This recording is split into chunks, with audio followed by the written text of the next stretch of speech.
ஆட்சியாளரையும் பிரதமர் Datuk Seri Anwar இப்ராஹிமையும் அவமதித்ததாக கூறப்படும் சமூக ஊடக பிரபலம் ஒருவரை போலீசார் கைது செய்துள்ளனர்.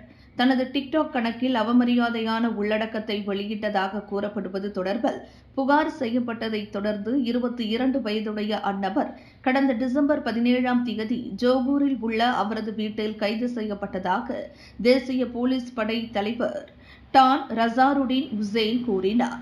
இதன் தொடர்பில் 1948ஆம் ஆண்டு நிந்தனை சட்டத்தின் 4(1) பிரிவு மற்றும் 1998ஆம் ஆண்டு தகவல் தொடர்பு மற்றும் பல்லூடக சட்டத்தின் 233வது பிரிவின் கீழ் விசாரணை நடத்தப்படுகிறது என்று அவர் இன்று பெரானாமா தொடர்பு கொண்டபோது தெரிவித்தார்.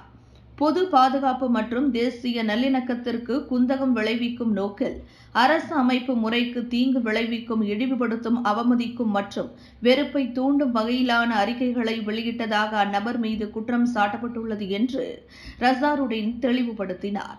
இச்செயலுக்காக அந்த பிரபலம் தனது டிக்டாக் கணக்கு மூலம் மன்னிப்பு கோரியதைத் தொடர்ந்து அவரை காவலில் வைக்க செய்யப்பட்ட விண்ணப்பத்தை நீதிமன்றம் நிராகரித்தது.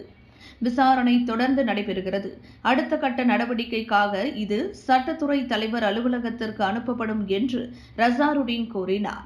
அண்மையில் ஜோகூர் பாருவில் ஹலால் சான்றிதழை கொண்டிருக்கவில்லை என கூறப்படும் ஒரு உணவகத்தில் மேன்மை தங்கிய பேரரசர் சுல்தான் Ibrahim, Johor Tunku Makota Ismail மற்றும் டத்தோஸ்ரீ அன்வார் இப்ராஹிம் ஆகியோர் உணவருந்தியதை விமர்சித்து அந்த ஆடவர் கருத்தை வெளியிட்டிருந்தார்.